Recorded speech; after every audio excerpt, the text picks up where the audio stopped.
아니 지금까지 실비가 비싸도 나중에 생각해서 유지했는데 5세대로 강제 전환이 된다면서요? 이런 질문들 정말 많이 하시는데요. 5세대 실손보험에 대해서 궁금하신 점 정말 많으실 겁니다. 지금까지 보험료 올라도 잘 버텨왔는데 5세대 실비로 정말 강제 전환되는 건지 이런 질문을 많은 고객님들께서 하시곤 합니다. 이번에 발표된 2차 실손보험 개혁안을 살펴보면 가입자 권익보호를 위해서 희망하는 경우에 하나겠다는 실행안이 발표되었습니다. 실비보험을 법적으로 강제 전환하는 그런 경우는 없을 것 같습니다. 그런데 더 큰 문제는 앞으로 실비보험이 자동으로 재가입되는 분들입니다. 5세대 실비보험부터는 비급여 본인 부담률이 무려 95%가 될 수 있으니까요. 그래서 오늘은 이 실손보험 개혁안에 대해서 알려드리도록 하겠습니다. 보험 어렵고 복잡하게 느껴지시죠? 그래서 항상 보험 에피소드는 어려운 보험 이야기를 최대한 알기 쉽게 풀어드리고 있습니다. 오늘 영상도 이건 왜 필요하지? 이건 꼭 알아야 할까? 이런 궁금증을 하나씩 정리해 드릴 거예요. 영상이 도움이 되셨다면 구독으로 함께 해주시고 보신 후에는 좋아요와 댓글로 여러분의 생각도 나눠주세요. 보험을 더 이상 어렵지 않게 고객님의 일상에 필요한 이야기로 전해드리는 보험 에피소드 지금 바로 시작합니다.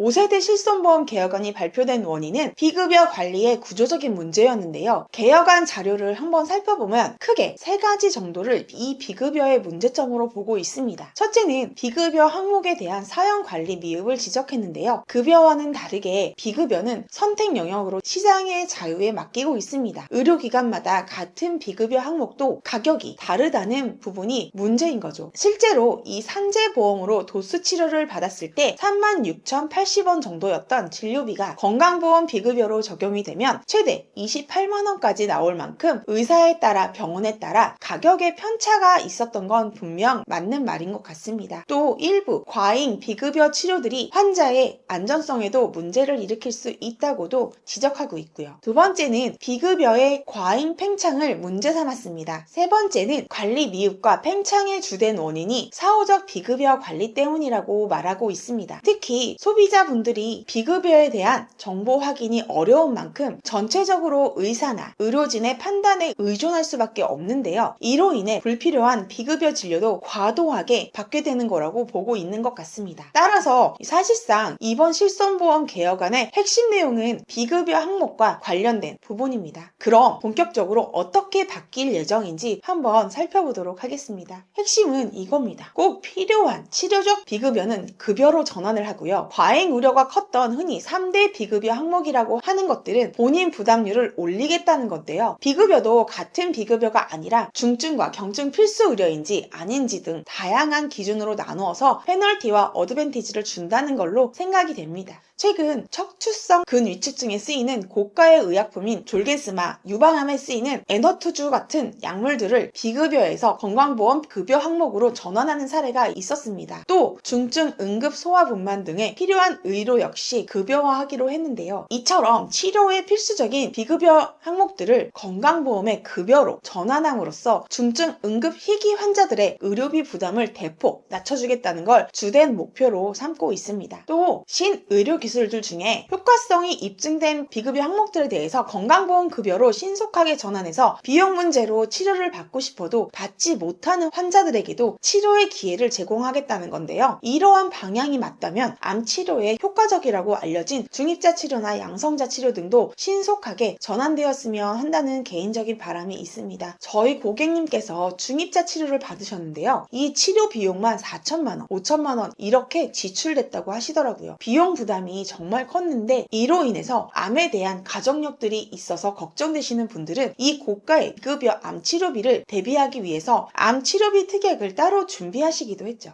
이 꼭 필요한 비급여 의료비들을 건강보험 급여로 전환한다는 방향은 괜찮다고 생각이 듭니다. 그런데 문제는 이러한 비급여 치료들을 받아왔던 분들이 그리 많지 않았다는 거겠죠. 실제로는 도수치료, 체외충격파 치료, 증식치료 등을 많이 이용해 왔을 테니까요. 이 발표안에 따르면 이런 과잉 우려가 큰 비급여 항목들은 선별해서 관리급여로 분류하겠다는 건데요. 진료 기준이나 가격들을 설정하고 일반 급여랑은 다르게 무려 자기 자기 부담금을 95%나 높이겠다는 겁니다. 여기에 급여와 비급여의 병행 진료도 인정하지 않겠다고 하는데요. 실손보험은 입원 치료, 수술, 급여, 비급여 등 폭넓게 보장해준다는 장점이 있지만 이 뚜렷한 면책사항들 중 보장하지 않는 사항들이 존재를 했습니다. 주로 미용 목적의 성형수술이나 임신, 출산과 관련된 질환들이었죠. 그래서 미용 목적의 성형수술을 받는 분들 중에서는 일부러 급여를 섞어서 이 실손 청구를 해왔던 사례들이 있습니다. 이렇게 불필요한 급여를 섞어서 진료받는 경우 급여도 비급여로 간주해서 실손으로 보장해주지 않겠다는 거죠. 마지막으로 비급여 항목에 대한 정보 부족으로 소비자들이 의료진의 판단에만 맡길 수밖에 없었던 상황을 해결하기 위해서 비급여 항목에 대한 명칭과 코드를 표준화하고 비급여 통합 포털을 구축해서 이 비급여 항목별 의료비를 공개해서 가격 편차를 줄이겠다는 내용도 담고 있습니다. 요약하자면 이 비급여를 꼭 필요한 비급여 과잉 우려가 큰 비급여, 그 외 비급여 항목으로 나눠서 생명과 직결된 중증 질환이나 희귀 질환, 응급 질환을 위한 비급여 항목들을 급여로 전환해서 의료의 부담을 낮추겠다는 거고요. 도수 치료나 체외 충격파 치료 등 과잉 의료, 또 빈번하고 생명과 연관성이 적은 비급여 항목들은 치료를 원할 경우 최소한의 지원만 제공하고 나머지 95%는 직접 부담해야 한다는 방향으로 조정하겠다는 것 같습니다. 마지막으로 비급여 항목에 대한 모니터링을 좀 더 강화하고 정보의 투명성을 제공해서 비급여 남용을 방지하겠다는 걸로 해석이 되네요. 그럼 5세대 실손보험에서는 어떤 방식으로 보장을 해주겠다는 걸까요? 이 5세대 실손부터는 비급여 항목에 대한 특약 선택이 더 세분화될 것 같은데요. 중증 질환과 비중증 질환을 보장하는 비급여 특약을 가입자의 선택에 맡길 것으로 보입니다. 먼저 중증 비급여 특약의 기존 4세대의 비급여 보장 내용과 동일한 수준을 유지할 예정인데요. 비급여 의료비에 대한 자기 부담률은 30%를 부담해야 하고 보장 한도도 입원 시 연간 5천만 원, 통원 시 20만 원의 100회로 동일합니다. 이 중증 질환이 아닌 목적으로 행하는 3대 비급여에 대해서는 다르게 적용될 여지가 있겠네요. 또 기존 4세대에는 비급여 의료비에 대해서는 자기부담금 상한제가 적용되지 않았습니다. 5세대부터는 중증 비급여 특약에 한해서 자기부담금 상한제가 적용될 것 같고요. 단 1차 병원이 아닌 상급 종합병원에 입원한 경우만 해당될 것 같습니다. 이에 반해 이 비중증 비급여 특약은 자기부담률을 상향할 것으로 보여지고요. 통원 한도도 회당이 아닌 1당으로 변경할 것 같습니다. 또 부지급 항목도 더더욱 확대될 걸로 보이네요. 2차 실손보험 개혁안에는 보장 한도를 구체적으로 얼마만큼 변경하는지에 대한 내용이 담겨있지 않지만 지난 1월에 발표한 초안을 보면 보장 한도는 5천만 원에서 1천만 원으로 자기 부담률도 30%에서 50%로 바꾸는 걸 검토하겠다는 내용이 있는데요. 아마 비슷한 수준으로 보장이 축소되지 않을까 싶습니다. 국민건강보험의 산정특례 제도에 해당되는 암, 뇌혈관, 심장혈관 질환 등의 중대질환 또는 희귀 난치성 질환, 중증 질환에 대해서는 비급여 의료비 산정에 해당 의료비를 포함하지 않는데요. 이러한 4세대 비급여 차등제에 대해서 5세대 역시 동일하게 적용될 것 같습니다. 여기까지 이제 실손보험 개혁안 내 비급여 항목에 대해서 알아봤는데요. 그러면 급여 항목은 또 어떻게 바뀌는지 이게 바로 궁금하실 겁니다. 본 광고는 심의 기준을 준수하였으며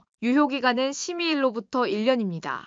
급여에 대해서는 입원 시 보장 한도나 자기 부담률은 4세대랑 동일합니다. 동일하게 20%의 자기 부담률이 있고요. 보장 한도도 5천만 원으로 유지가 되는데요. 아무래도 입원을 했다는 사실 자체가 의료비가 많이 지출될 만큼 질병이나 상해라는 이유기 때문에 입원 시에는 4세대랑은 큰 차이가 없습니다. 문제는 이제 외래 통원시인데요. 기존 4세대 실손보험에서는 외래 진료 시에 병원급에 따라 본인 부담률을 좀 다르게 적용했는데요. 예를 들면 통원 의료비로 병원에서 10만 원을 지출했다면 보험사에서는 20% 또는 병원급 기준 1만 원 중 큰 금액을 공제하고 돌려줬습니다. 그런데 5세대 실손부터는 외래통원 시 건강보험의 본인 부담률과 실손보험의 본인 부담률을 동일하게 적용하겠다는 게 보여지는데요. 예를 들어서 비응급 환자가 응급실을 갔을 때 건강보험에서는 90%를 본인이 부담해야 했는데 기존 4세대에서는 20%만 부담하고 나머지는 보험회사에서 부담을 했거든요. 반면에 5세대부터는 건강보험의 본인 부담률만큼 실손보험 자기 부담률도 적용해서 동일하게 90%씩 부담하게 만들어서 최종적으로는 9% 정도만 보험사가 지원하도록 한 건데 이로써 외래통원 시 급여 의료비에 대한 자기 부담금이 좀 더 늘어날 것으로 생각이 됩니다. 다시 한번 요약을 해드릴게요. 먼저 급여 항목에 대해서는 이번 시에는 4세대 실손과 보장이 동일하게 유지가 되고, 외래, 통원 시에는 건강보험의 본인 부담률과 실손보험의 본인 부담률이 의료 항목에 따라 동일하게 적용된다는 점이고요. 이 비급여 항목에 대해서는 꼭 필요한 비급여와 과잉 의료 우려가 있는 비급여, 그 외에 비급여로 나눠서 각기 다른 보장 조건이 적용이 됩니다. 꼭 필요한 비급여는 건강보험 급여 항목으로 전환해서 의료비 부담을 낮춰주는 거고요. 나머지 전환하지 않는 비급여 항목들은 실손보험을 통해 보장하게 되는데요. 이 건강보험으로 전환되지 않는 비급여 항목은 중증 비급여 특약과 비중증 비급여 특약으로 나누어서 가입자가 해당 특약을 선택해서 가입하도록 합니다. 중증 비급여 특약은 기존 4세대와 보장이 동일하고 4세대는 없었던 자기부담금 상한제가 적용도 됩니다. 반면에 이 비중증 비급여 특약은 보장 한도도 5천만 원에서 1천만 원으로 축소되고 자기부담률도 30%에서 50%로 늘어날 걸로 예측이 됩니다. 다만 초안에서는 이렇게 표기가 되어 있긴 한데 2차 발표한 내용은 구체적인 수정이 없어서 이런 방식도 축소될 거다 정도만 알고 계시면 될 것 같고요. 보험료 책정은 4세대 비급여와 동일한 비급여 차등제가 적용되게 됩니다. 지금까지 이 정부에서 발표한 2차 실손보험 개혁안에 대해서 살펴봤는데요. 이전에 발표했던 초안의 내용에서 크게 달라진 점은 없는 것 같습니다. 보다 좀 더 구체화된 부분도 있고, 심각하게 우려스럽던 구실손 가입자들의 강제 전환 논란도 어느 정도 해소된 것 같기는 합니다. 실손보험이 가입자들이 많은 만큼 실손보험 개혁안에 대해 내용에 예민해질 수밖에 없는데요. 이 구실손 가입자분들께서는 다행스러운 소식이긴 하지만 곧 재가입 주기가 도래해서 기존 계약이 해지되고 신규 실손으로 전환될 2세대 표준형 가입자분들부터는 곧 내일이 될 수도 있는 중요한 내용이니만큼 앞으로는 더 신속하게 관련된 정보를 알려드리도록 하겠습니다. 보험 이야기 듣기만 해도 어렵게 느껴지셨다면 오늘 영상이 조금은 도움이 되셨길 바랍니다. 보험 에피소드는 복잡한 약관이나 어려운 용어보다 지금 내 상황에서 꼭 알아야 할 이야기를 누구나 이해할 수 있는 말로 풀어드리고 있습니다. 보험은 전문가만 아는 게 아니라 알아두면 삶이 훨씬 편해지는 정보라고 생각합니다. 그래서 앞으로도 보험 에피소드는 어렵게가 아니라 쉽게, 멀게가 아니라 가깝게 보험 이야기를 전해드릴게요. 오늘 영상을 보시고 조금이라도 궁금해진 부분이 있으시다면 댓글이나 메시지로 편하게 남겨주세요. 같이 고민하고 같이 정리해드리겠습니다. 지금까지 보험을 쉽게 풀어주는 이야기, 보험 에피소드였습니다. 이제 고객님의 이야기를 기다리고 있겠습니다.